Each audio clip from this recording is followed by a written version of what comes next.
Vietnam war के दौरान army के हाथ एक ऐसा केमिकल आ चुका था जिसको वह जख्मियों के जख्मों पर स्प्रे करते तो उनकी ब्लीडिंग फौरन बंद हो जाती थी। फिर बेशक जख्म कितना ही गहरा क्यों ना हो, इस केमिकल ने हजारों लोगों की जान बचाई थी। और आपको यह बात जानकर हैरत होगी कि यह केमिकल आज हर घर में जरूर पड़ा होता है। मिस्टीरियस थिंग्स की वीडियोस में एक बार फिर से खुशामदीद नाजरीन। डेली लाइफ में इस्तेमाल होने वाली कई ऐसी चीजें हैं जो किसी मकसद से नहीं बल्कि गलती से इन्वेंट हो गई थी। सबसे पहले हम नजर डालते हैं कोका कोला पे। पर किसको मालूम था कि तलवार का एक वार दुनिया की सबसे फेमस सॉफ्ट ड्रिंक बनाकर छोड़ेगा। जी हाँ, ये बात है ईयर 1865 कि जब डॉक्टर पेम्बरटन, जिनको अमेरिकी आर्मी की तरफ से लेफ्टिनेंट कर्नल का रैंक भी दे रखा था, बैटल ऑफ कोलंबस के दौरान उनके सीने पे तलवार का एक वार लगा था। ये जख्म इतना दर्दनाक था, डॉक्टर पेम्बरटन ने मॉर्फिन का इस्तेमाल शुरू कर दिया। यह एक एडिक्टिव ड्रग है जो उस वक्त सिर्फ तब इस्तेमाल की जाती थी जब कोई भी मेडिसिन काम न कर रही हो। वह जख्म तो उनका ठीक हो गया, लेकिन एक और मुसीबत गले पड़ गई। उनको अब मॉर्फिन की लत लग चुकी थी और वह इससे जान छुड़ाना चाहते थे। उस वक्त अल्कोहल और कोकेन को खराब नहीं समझा जाता था और उसको कोई भी खरीद कर इस्तेमाल कर सकता था। उन्होंने अपने लिए एक ऐसी दवाई बनाई जिसमें कोला नट्स और डम याना नामी प्लांट्स का रस डाला और उसके ऊपर कोकेन और अल्कोहल का मिक्सचर भी। यह एक अल्कोहलिक ड्रिंक के साथ साथ पेन किलर के तौर पर भी काम करती थी, जिसको फ्रेंच वाइन कोका का नाम दिया गया। यानी उन्होंने एक आदत को छोड़ने के लिए दूसरी आदत को अपना लिया था। करीब 20 सालों के बाद 1886 में एंटी अल्कोहलिज्म कैंपेन चली। एक कानून पास हुआ। लोकल फार्मेसी स्टोर के मालिक ने पेम्बरटन बोला कि उनको अब अपनी फ्रेंच वाइन कोका में से अल्कोहल और कोकेन को निकालना होगा। इसी मकसद से डॉक्टर पेम्बरटन ने कुछ एक्सपेरिमेंट्स किए जिसमें सिर्फ कोला नट्स और कोका के पत्तों के मिक्सचर से एक सिरप बनाया। वह मुख्तलिफ एक्सपेरिमेंट्स करके फार्मेसी स्टोर के मालिक को टेस्ट करवाते, लेकिन गलती से उन्होंने एक एक्सपेरिमेंट में सिरप के साथ कार्बोनेटेड वाटर भी डाल दिया। फार्मेसी के मालिक को यह इतना अच्छा लगा कि उन्होंने इसको सर दर्द नहीं बल्कि रिफ्रेशिंग ड्रिंक के तौर पर बेचने का मशवरा दिया। अब क्योंकि यह ड्रिंक कोला और कोका लीव्स को मिलाकर बनाई गई थी, इसी वजह से इसको कोका कोला का नाम देकर रिफ्रेशिंग ड्रिंक के तौर पर बेचा जाने लगा। दुनिया की पहली कोका कोला सिर्फ 5 सेंट्स में बिकी थी। डॉक्टर पेम्बरटन जानते थे कि एक दिन यह नेशनल ड्रिंक जरूर बनेगी। अपनी बीमारी और बैंकरप्ट्स की वजह से उन्होंने अपनी इस ड्रिंक का फार्मूला फेमस बिजनेस टाइकून ऐसा ग्रीक स्कैंडल को सिर्फ $238 में बेच दिया। आज कोका कोला की मार्केट वैल्यू 260 अरब यूएस डॉलर है। ये तकरीबन 22,100 यूएस डॉलर बनते हैं। नंबर 5, क्या आपको मालूम है कि वियतनाम वॉर के दौरान एक ऐसा केमिकल था जिसने हजारों जख्मी सिपाहियों की जान बचाई थी। डॉक्टर्स फर्स्ट एड के तौर पे इस केमिकल को सिपाहियों के जख्मों पर स्प्रे करते थे, जिससे जख्म फौरन सूख जाता था और ब्लीडिंग बंद हो जाती थी। यह केमिकल कोई और नहीं बल्कि सुपर ग्लू थी, जो आज हर घर में मौजूद है। और सबसे इंटरेस्टिंग यह कि सुपर ग्लू भी गलती से ईजाद हुई थी। वर्ल्ड वॉर 2 के दौरान सोल्जर्स को सबसे बड़ा मसला था कि जब वह अपनी गन से फायर करते थे तो निशाना ठीक जगह पर नहीं लगता था। इस मसले को हल करने के लिए यूएस आर्मी को एक ऐसे निशाने की जरूरत थी जो बिल्कुल साफ प्लास्टिक का बना हो, ताकि उसके बीच से सब कुछ आसानी से नजर आ सके। इस क्लियर प्लास्टिक को बनाने के लिए केमिकल इंजीनियर्स की एक टीम हायर की गई, जिसमें डॉक्टर हैरी कवर भी थे। ये लोग क्लियर प्लास्टिक बनाने के चक्कर में एक ऐसा केमिकल बना बैठे जो जरूरत से ज्यादा एडसिस यानी चिपकने वाला था। सयानो एक्रेलाइजेशन काम ना आ सका। 9 सालों के बाद 1951 डॉ हैरी कवर कोडेक कंपनी में जॉब कर रहे थे, जब यहाँ जेट इंजन की कैनोपी यानी उसके कवर बनाने के लिए कुछ एक्सपेरिमेंट्स किए जा रहे थे। इस मौके पर डॉक्टर हैरी कुवर ने एक बार फिर से साइनोएक्रोलाइट को हद से ज्यादा एडहेसिव होने की वजह से रिजेक्ट कर दिया गया। इत्तेफाक से उस वक्त कोडेक के किसी दूसरे केमिस्ट का रिफ्रैक्टोमीटर टूट गया था। तब डॉक्टर हैरी कवर को आइडिया आया कि उनके पास ऑलरेडी इसका सॉल्यूशन है और वह कोई और नहीं, साइनोएक्रोलाइट ही था। उन्होंने उनका महंगा रिफ्रैक्टोमीटर सेकंड में जोड़ दिया।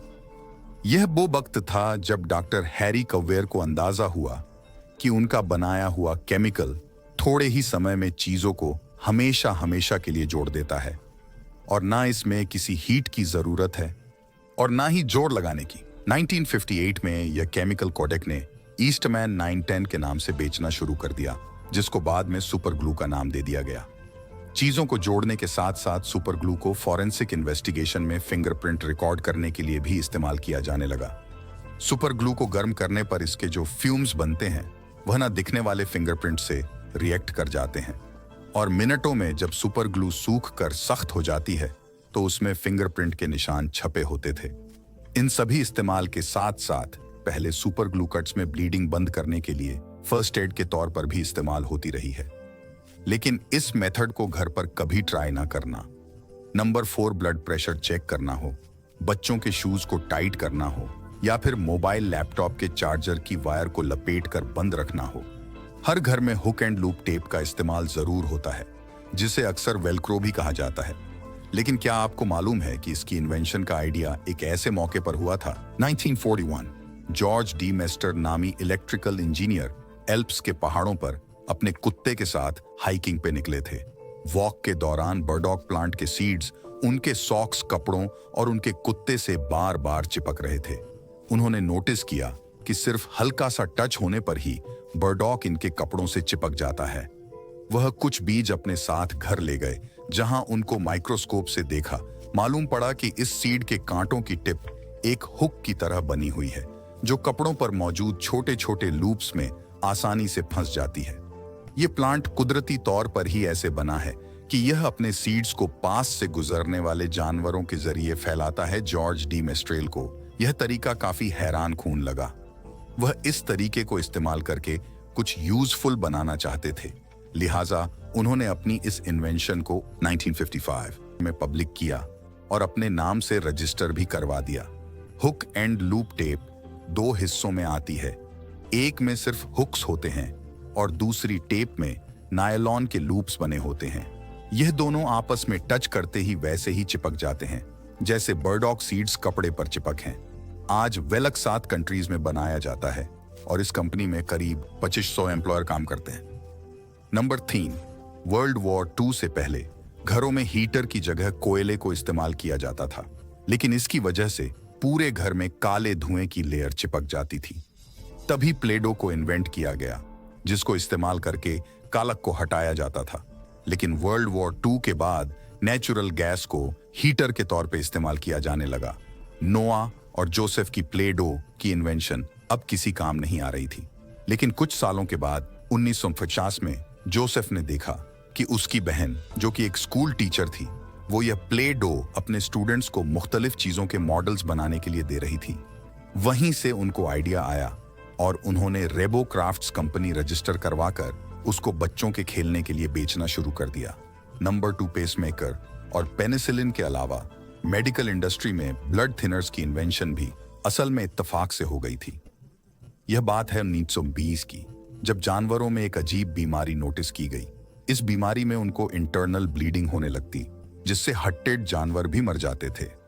तहकीक से मालूम पड़ा कि घास के ऊपर जम जाने वाले एक खास फंगस खाने की वजह से उनका ब्लड काफी पतला हो गया है।